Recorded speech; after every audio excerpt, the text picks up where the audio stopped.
નમસ્કાર મિત્રો દેશ અને દુનિયાના સુપરફાસ્ટ સમાચારમાં તમારું સ્વાગત છે।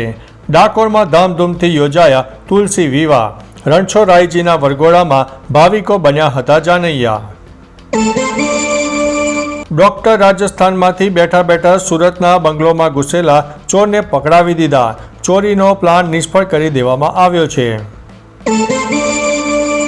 રાજકોટમાં સ્નેહ મિલનમાં જતા બીજેપી એમએલએને ખેડૂતોએ રસ્તામાં થોભાવ્યા। પાક નુકસાની અંગે તાત્કાલિક સહાય માટે કરી છે રજૂઆત। સુરતમાં શાકભાજી વિક્રેતાને ગટરના ગંદા પાણીમાં કોથમીર ધોઈ રાહદારીએ બનાવેલો વિડીયો અત્યારે સોશિયલ મીડિયામાં વાયરલ થઈ રહ્યો છે। ઉપલેટા પંથકમાં કમોસમી વરસાદથી ખેડૂતોને લાખો રૂપિયાનું નુકસાન થયું છે। ખેડૂતોએ નોંધાવી છે સહાયની કરી છે માંગ। કોડીનાર તાલુકાના ઘાટવડ ગામે આવેલ પેટ્રોલ પંપ પાસે બે સિંહણે પશુનું મારણ કરીને મિજબાની માણી હતી।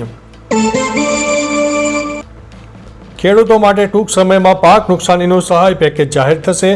મુખ્યમંત્રીએ કરી છે મોટી જાહેરાત। જૂનાગઢ ભારતી આશ્રમના લઘુ મહંત મહાદેવ ભારતી થયા છે ગુમ। પોલીસે શોધખોળ આદરી છે। દાહોદ સિમેન્ટના કન્ટેનરમાંથી કરોડોનો વિદેશી દારૂ ઝડપાયો છે। રાજસ્થાનથી ગુજરાતમાં પ્રવેશતા ફૂટ્યો હતો મોટો ભાંડો। કમોસમી વરસાદના કારણે ફેલાતા રોગચાળાને લઈને તમામ આરોગ્ય કેન્દ્રો પર સુવિધાઓ ઉપલબ્ધ જોવા મળી છે। આરોગ્ય મંત્રીનું મોટું નિવેદન। LM-M3 M5 રોકેટ ઈસરોએ રચ્યો છે ઇતિહાસ। અંતરિક્ષમાં મોકલ્યો છે સૌથી ભારે બાહુબલી ઉપગ્રહ। અફઘાનિસ્તાનમાં 6.3ની તીવ્રતાનો જોરદાર ભૂકંપ આવ્યો છે। 20 લોકોના થયા છે મોત। 143 વ્યક્તિઓ થઈ છે ઘાયલ। ટ્રમ્પનો મોટો ખુલાસો। પાકિસ્તાન કરી રહ્યું છે પરમાણુ પરીક્ષણ। અમેરિકા પાસે દુનિયાને 150 વખત ઉડાવવા માટે પરમાણુ પર્યાપ્ત હથિયારો છે અને પરમાણુ બોમ્બ પણ છે। પેરિસના લુવર મ્યુઝિયમમાં ચોરીની ઘટના। ચોરો 7 મિનિટમાં અમૂલ્ય દાગીના લઈને ફરાર થઈ ગયેલા જોવા મળ્યા છે।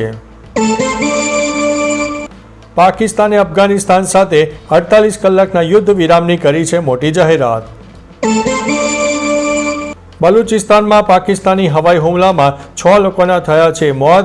3 લોકો ઘાયલ થયા છે। માનવ અધિકાર જૂથે આપ્યો છે મોટો અહેવાલ। અફઘાનિસ્તાનનો દાવો। 58 પાકિસ્તાની સૈનિકો માર્યા ગયા છે। 25 લશ્કરી ચોકીઓ પણ કબજે કરવામાં આવી છે। મેક્સિકોમાં ભારે વરસાદથી મોટી તબાહીના દ્રશ્યો સામે આવ્યા છે। પૂર અને ભૂસ્ખલન અને ઓછામાં ઓછા 41 લોકોના થયા છે મોત। પાકિસ્તાન અફઘાનિસ્તાન બોર્ડર પર મોટો ગોળીબાર। તાલિબાને અનેક ચોકીઓ પર કબજો કર્યો હોવાના અહેવાલ છે।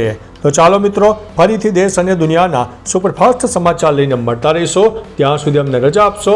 નમસ્તે।